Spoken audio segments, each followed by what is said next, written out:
L'entretien des patriotes, bonjour à tous, heureux de vous retrouver. Macron, la guerre comme tremplin pour devenir président de l'Union européenne, Bayrou, Mignard et les autres, la ripou-Macronie en marche.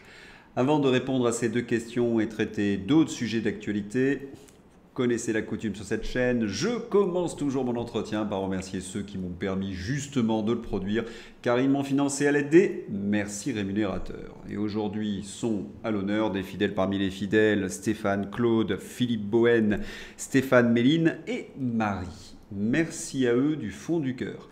Et puis je tenais à vous remercier pour votre soutien indéfectible. Oui, il faut aider la réinformation. Comment faire? C'est simple, il suffit de lever le petit pouce, écrire de gentils messages et diffuser sur d'autres réseaux sociaux. Merci à tous. Macron corrigé par le Premier ministre anglais. Guerre en Ukraine, Macron annonce précipitamment une proposition de trêve. Un ministre britannique tempère. Emmanuel Macron a développé dimanche soir dans la presse un plan pour une trêve en Ukraine, présenté comme une proposition franco-britannique. Mais ce lundi, un ministre de Keir Starmer a affirmé qu'il n'y avait pas d'accord sur le sujet. Une annonce qui fait déjà pchit. Le secrétaire d'État britannique aux forces armées a affirmé lundi 3 mars que Paris et Londres ne s'étaient pas mis d'accord sur une proposition de trêve d'un mois en Ukraine. Contrairement à ce qu'indiquait dimanche soir dans la presse le président français Emmanuel Macron. Le camouflet est cinglant. Macron apparaît une fois de plus pour ce qu'il est, menteur et mythomane. Et hier soir, rebelote, Macron récidive. Vladimir Poutine tue ses opposants et manipule ses élections depuis longtemps, a lâché Emmanuel Macron. Mais que lui arrive-t-il au poudré? Est-ce de la panique face à l'offensive de Donald Trump? Un exercice de diabolisation délirant pour apparaître comme le chevalier blanc? De la poudre qui serait coincée dans son pif? Je ne sais pas, parce qu'une fois de plus, dans ce genre de prestation, la diplomatie sur TikTok, il y a deux victimes. D'abord l'image de la France et ensuite le factuel. Commençons par le factuel. Qui sont ces opposants qui auraient été assassinés par Vladimir Poutine? Est-ce qu'il s'agit de Navalny? Il faut savoir qu'une rue a été baptisée à son nom à Paris après sa mort. Voyons le pédigré de ce héros du monde libre célébré par Macron et les européistes. Vous avez la liste de ses caractéristiques. Ce n'est pas vraiment brillant. Certains pourraient me rétorquer « Oui, mais c'est François Asselineau ». Mais vous trouvez le même portrait dans la presse aux ordres. Mort d'Alexis Navalny. Propos racistes, nationalisme et position conservatrice. Euphémisme. L'autre visage de l'opposant russe. Et ce qu'il y a de fascinant, c'est que Navalny était si peu recommandable qu'il n'intéressait personne en Russie. Oui, trop extrémiste. Mais nos médias aux ordres sont prêts à tout. Ils nous ont transformé ce drôle de personnage en héros de la liberté. La bonne blague. Et puis, même la presse américaine a fini par le reconnaître, Vladimir Poutine n'est en rien lié à sa mort. Avec Boudanov, ukrainien, qui affirme que Navalny est mort de cause naturelle, nos spécialistes nous disent maintenant que la mort de Navalny ne servait pas vraiment Vladimir Poutine en période électorale. Et puis il y a cette autre affirmation d'Emmanuel Macron, Vladimir Poutine truquerait les élections. La réalité est comme toujours toute différente. Même le Figaro et les journaux américains ont dû le reconnaître. Le maître du Kremlin a pu compter sur une popularité bien réelle. Et oui, comme toujours, Emmanuel Macron, premier propagateur de fake news. L'avis de Régis de Castelnau. Dit le mec qui est arrivé au pouvoir par un coup d'État finalisé par la justice, qui, depuis, le protège, lui et sa république bananière, corrompue jusqu'à l'os, Alstom, Uber, McKinsey, Kohler, Benalla, Fonds Marianne, on n'en finirait plus, qui a verrouillé l'État et les institutions en nommant ses copains à tous les postes clés, coucou Richard Ferrand, qui a organisé contre les Gilets jaunes une répression policière et judiciaire infâme, sombre nullité qu'il a risée du monde entier et qui humilie son pays tous les jours. Tout juste capable désormais de dévider une démagogie obscène pour essayer de se faire passer pour un chef de guerre. Chacune de ces apparitions, chacun de ces propos est une véritable souffrance. N'avez-vous pas la désagréable impression de revivre quelque chose? Oui, vous avez trouvé la fin de la pandémie. Cette période avait montré que le duo malfaisant Véran-Macron avait menti surtout au premier trimestre 2022. Confinement, transmission, effets secondaires, etc. Je développerai ces éléments dans le 8e épisode des salons de conversation à venir consacrés à la pandémie. Eh bien, quelle fut la tactique des Macronards pour masquer leur défaite avant l'élection présidentielle de 2022 ? La surenchère verbale.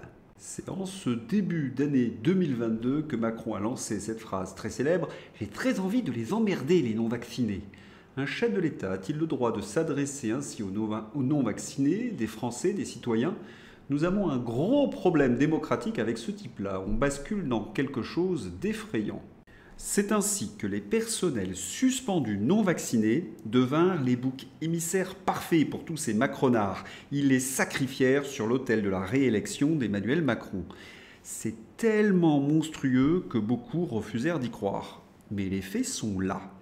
Eh bien, Emmanuel Macron ne nous rejette-t-il pas le même scénario avec la diabolisation de Poutine et de l'Ukraine, mais se rend-il compte qu'il a en face de lui Donald Trump et le président russe ? Est-ce qu'il pense les vaincre avec Gabriel Attal, LCU et Yakovlev ? C'est dingue, parce qu'en face, c'est du lourd. Tulsi Gabbard démasque la grande hypocrisie occidentale. Zelensky prétend se battre pour la liberté et la démocratie, alors que son régime fait exactement le contraire. Élections annulées, opposition politique réprimée, médias sous contrôle total, églises fermées, liberté religieuse supprimée. Tout ce que l'Occident reproche à la Russie, eh bien, se passe en réalité en Ukraine. C'est de l'inversion accusatoire classique.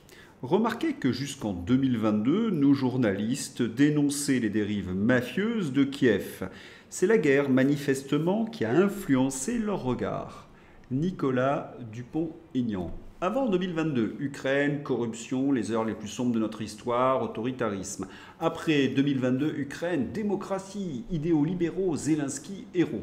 Les médias retournent leur veste sur commande pour justifier une guerre et museler toute critique.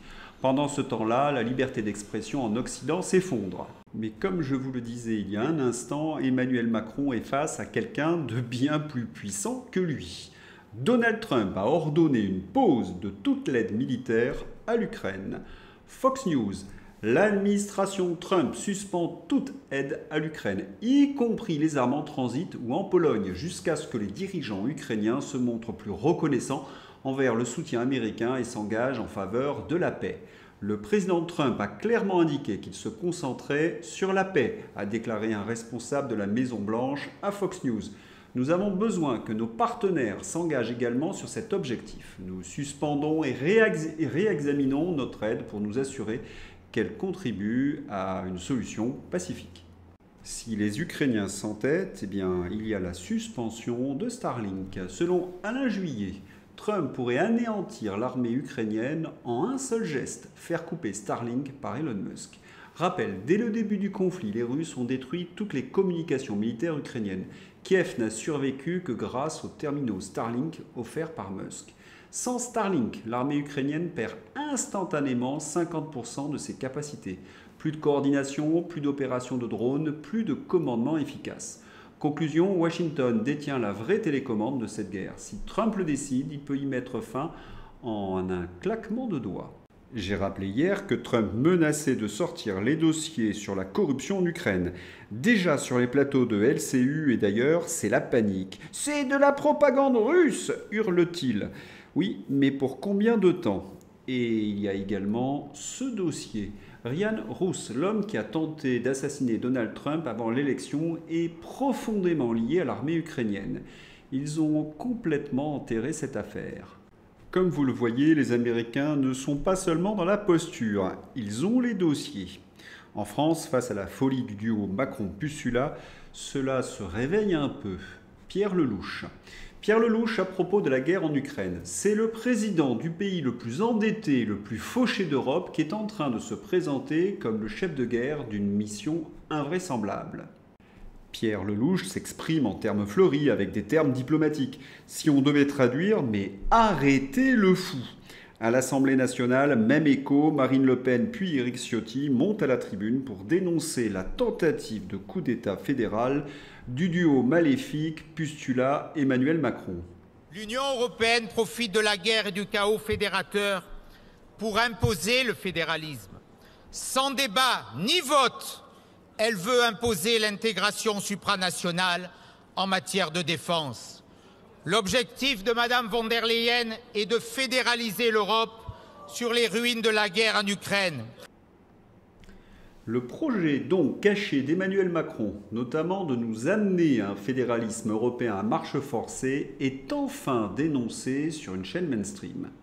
Pascal Praud ajoute qu'Emmanuel Macron rêve de rafler la mise de ce fédéralisme européen et devenir le successeur de Pustula, Macron César de l'Union européenne.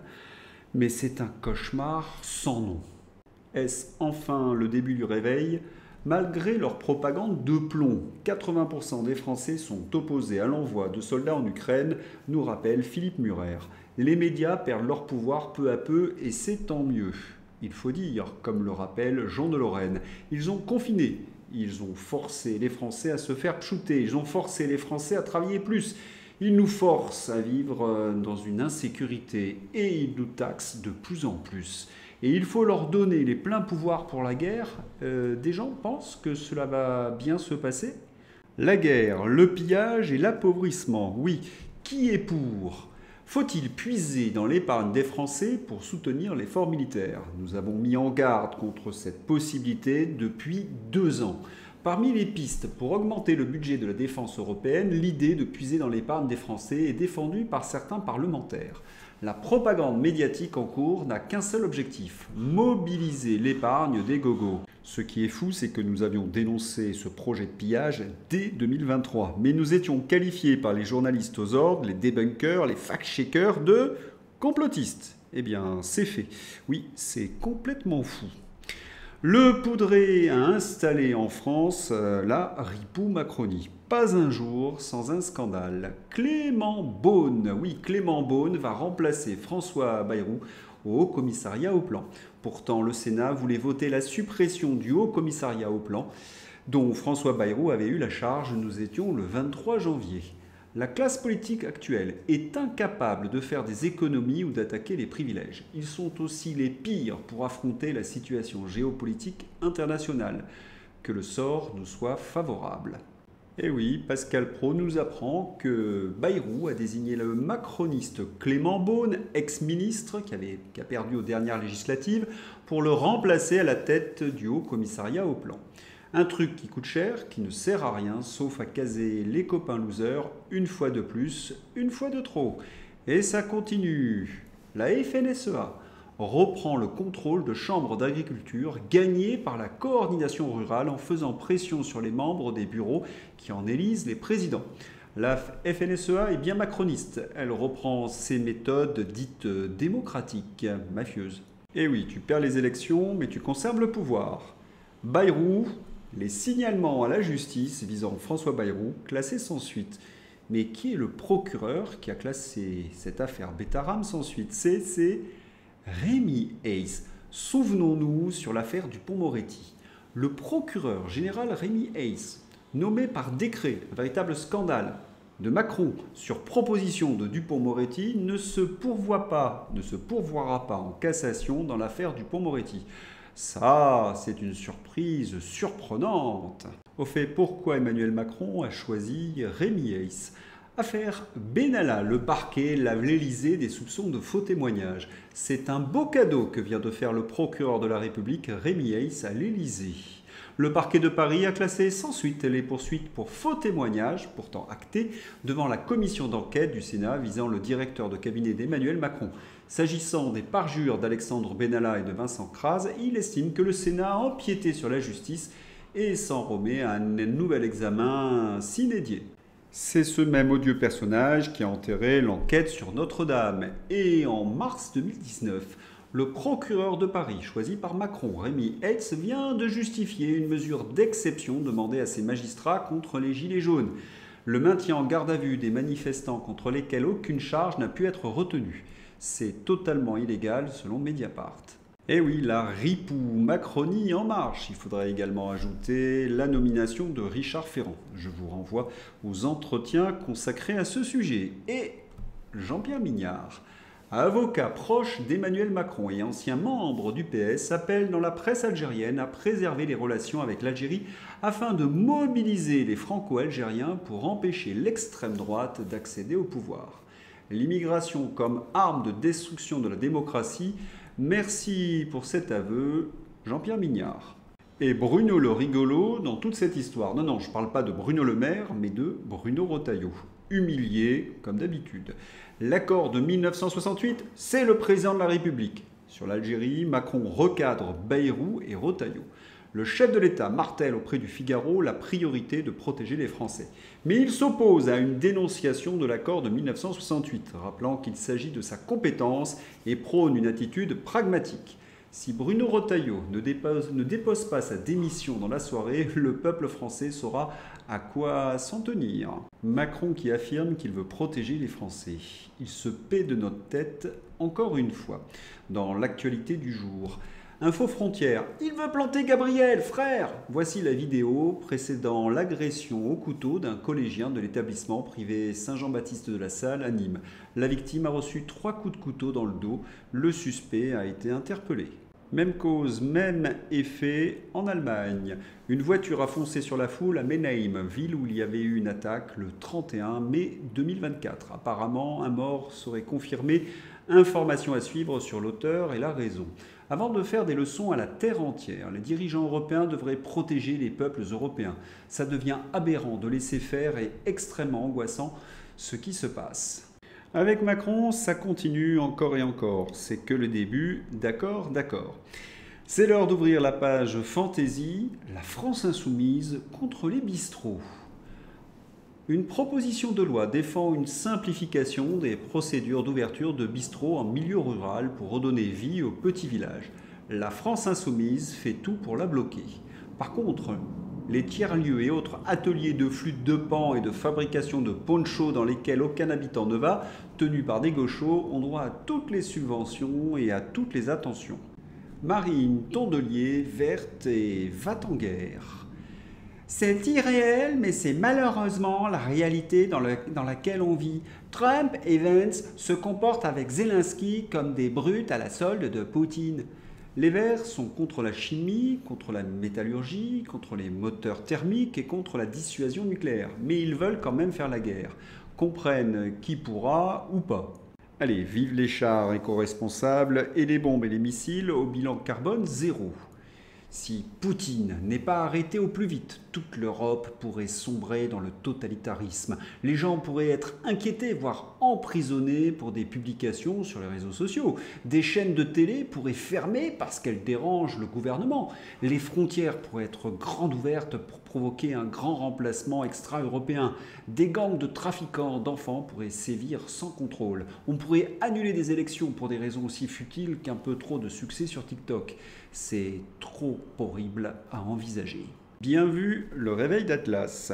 Macron a son arme absolue contre Vladimir Poutine et Donald Trump, LCU et le général Yakovlev.